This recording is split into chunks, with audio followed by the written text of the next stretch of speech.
Dans cet exercice de thermochimie, nous allons nous intéresser à la combustion dans une bombe calorimétrique. L'énoncé est le suivant.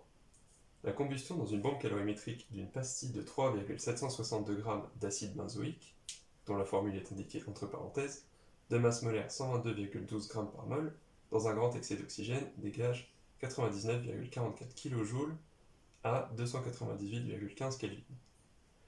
Donc, les pastilles d'acide benzoïque, c'est des éléments qui sont utilisés pour calibrer des calorimètres à volume constant qui permettent par la suite de déterminer la chaleur de combustion du produit que l'on souhaite étudier.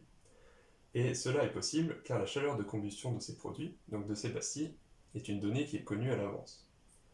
Et l'appareil qui permet de réaliser ces mesures, c'est donc une bombe calorimétrique, qui est un appareil utilisé pour mesurer le dégagement de chaleur au cours d'une réaction effectuée à volume constant.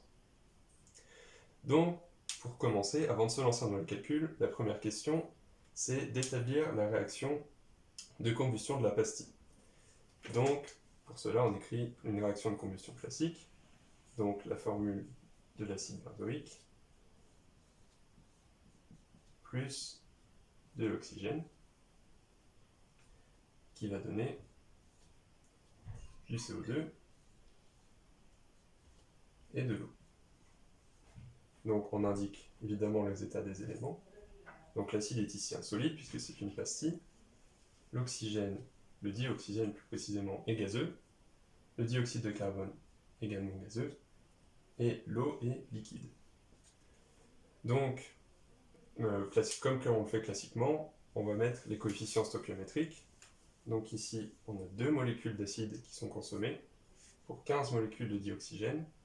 Et on produit 14 molécules de dioxyde de carbone et 6 molécules d'eau. Donc c'est très important de ne pas se tromper dans l'écriture de cette réaction, puisque c'est la base de tout l'exercice, et si on se trompe, tous les calculs vont donc par la suite être faux. Donc pour cette deuxième question, ce qu'on cherche à faire, c'est calculer l'avancement de la réaction lorsqu'elle est achevée, c'est-à-dire à la fin de la combustion. Et ce qui est important, c'est que l'énoncé précise que la réaction est complète. Qu'est-ce que ça signifie ? Ça signifie que les réactifs sont totalement consommés. Bon, ici, ça ne va pas consommer le dioxygène, puisqu'on précise dans l'énoncé qu'il est en excès. C'est donc l'acide benzoïque qui va être complètement consommé. Donc, comme je l'ai dit, on va calculer l'avancement de la réaction. Qu'est-ce que c'est ? C'est la grandeur qui caractérise l'avancement d'une réaction chimique entre son état initial et son état final. Sa valeur est obtenue en faisant la différence entre la quantité de matière à l'instant t auquel on se place et la quantité de matière initiale N0. Et cette différence, on la divise par le coefficient stoichiométrique. En général, cet avancement est noté qui, et son unité, comme on peut le voir d'après cette expression, ça va être la même unité que la quantité de matière, puisque c'est le coefficient stoichiométrique, il n'a pas d'unité. Et donc, l'avancement, il va être en mol. Donc, ici, on souhaite calculer l'avancement quand la combustion est terminée. Donc comme c'est dit que la réaction est complète, on sait déjà que NT, qui va être ici N final, il va valoir 0, puisqu'on a consommé tout l'acide benzoïque. Ensuite, il nous reste donc à déterminer N0 et le coefficient nu. Pour déterminer N0, on connaît la masse initiale de la pastille et sa masse molaire. Donc N0, on le détermine facilement, en faisant N0 égale 3,762 g, divisé par 122,12 g par mol, ce qui va nous donner une quantité initiale de 0,0308 mol. Pour ce qui est du coefficient nu, on regarde l'équation de la réaction qu'on a écrite à la première question, et on voit que ce coefficient vaut 2. Mais attention, il ne vaut pas simplement 2, il vaut moins 2, puisque l'acide benzoïque est un réactif qui va donc disparaître. Et donc finalement, notre avancement, il vaut donc 0, moins 0,0308 sur moins 2. Vous voyez que là c'est important, si on n'a pas le moins 2, on va avoir un avancement qui est négatif, ce qui n'est pas possible. Et donc, on obtient un avancement de 0,0154 donc mol. Pour la troisième question, ce qu'on veut faire, c'est calculer la valeur de l'énergie interne de combustion ΔCu de l'acide benzoïque à la température à laquelle a lieu la combustion. Donc, c'est une énergie interne qui est bien molaire, il faut faire attention. Donc, ce qu'on sait, d'après l'énoncé, c'est que cette combustion, elle dégage une énergie, qui est là, de 99,44 kJ. Et de plus, cette énergie est dégagée pour la combustion de 3,762 g d'acide benzoïque, puisque on sait que la pastille est entièrement consommée. Donc, ici, il faut faire attention, c'est une réaction qui va être exothermique, et donc la chaleur dégagée, elle va être comptée négativement, car c'est une chaleur qui est perdue par cette pastille d'acide benzoïque. Donc, par définition, l'énergie de combustion que l'on cherche à calculer ici est obtenue en divisant la chaleur échangée par l'avancement de la réaction. On a donc delta CU qui vaut donc moins 99,44 kJ sur 0,0154 mol. Et donc on obtient une énergie moins 6457 kJ par mol. Donc il faut bien faire attention au moment de l'application numérique. Si on laisse cette chaleur en kilojoules, on obtient bien une énergie interne en kilojoules par mol. Pour cette quatrième question, on souhaite calculer la valeur de l'enthalpie molaire de combustion ΔCH de l'acide benzoïque, toujours à la même température, la température de combustion. Donc cette valeur, c'est une valeur qu'on peut obtenir assez facilement, puisqu'elle est reliée à des valeurs qu'on connaît déjà ou qu'on a établies précédemment. Donc la relation entre ces valeurs, c'est l'expression suivante.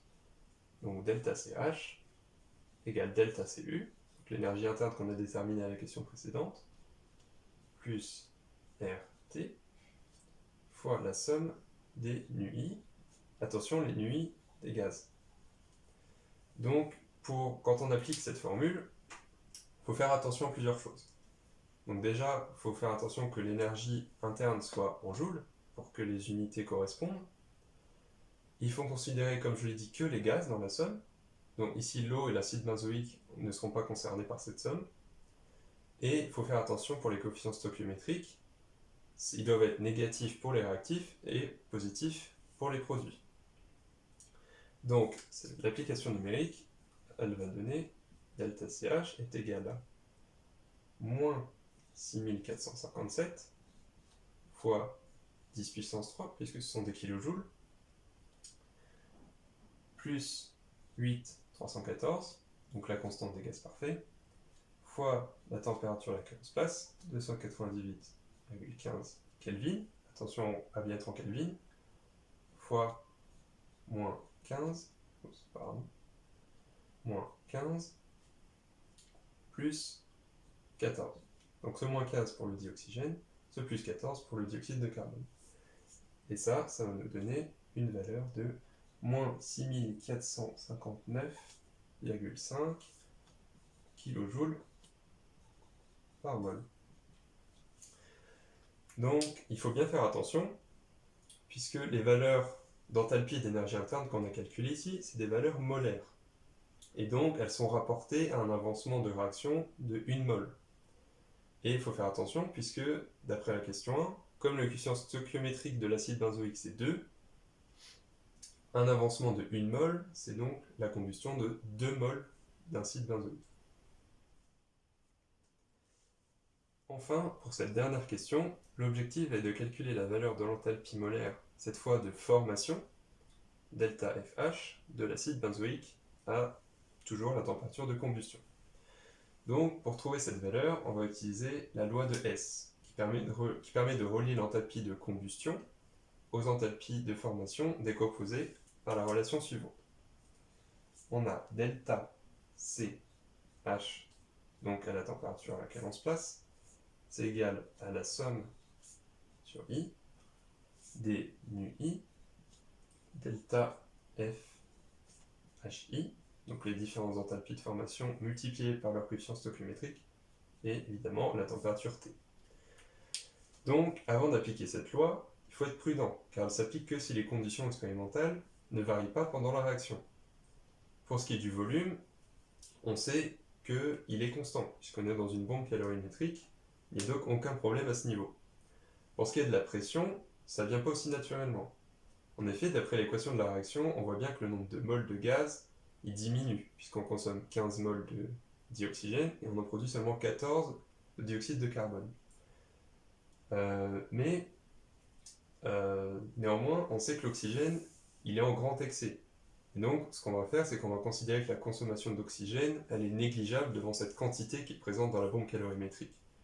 Ce qu'on peut en conclure, c'est que la pression, elle va elle aussi rester constante pendant la réaction.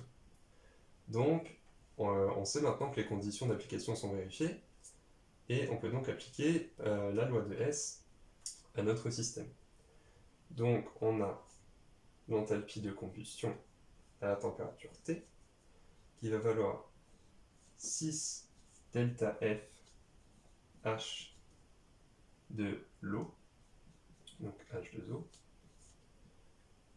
plus 14 delta F H de du CO2, moins 2 delta FH donc de notre acide benzoïque, donc C6H5CO2H, et moins 15 delta FH de notre dioxygène.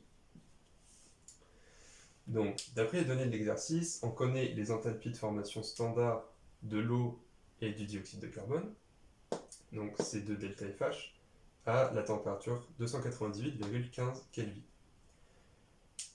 Pour ce qui est du dioxygène, c'est un corps pur, puisqu'il est composé seulement d'oxygène, et donc son enthalpie de formation standard, elle est nulle. Donc, on va pouvoir simplifier ce terme. Et pour ce qui est enfin de l'acide benzoïque, on a donc déterminé ce delta FH à la question précédente. Maintenant, on a donc toutes les données nécessaires pour pouvoir réaliser ce calcul. Et donc, hop, finalement, ce qu'on trouve en application numérique, c'est delta FH, donc de C6H5CO2H, c'est égal à 1,5, je vous rappelle qu'il y avait un 2 devant ce terme, facteur de 6 fois donc l'enthalpie de formation de l'eau à la température de combustion, évidemment, on se place toujours à la température, plus 14 fois moins 393,51, plus l'énergie, l'enthalpie de combustion qu'on a déterminée précédemment, donc 6459,5. Donc là, j'ai décidé de tout laisser en kJ, donc ces trois valeurs. Donc il faut bien faire attention à l'unité, donc forcément la valeur qu'on obtiendra ici, ce sera des kJ. Et donc finalement, ce qu'on trouve, c'est que cette enthalpie molaire de formation de l'acide benzoïque à 298,15 Kelvin, elle vaut 382,34 kJ par mol.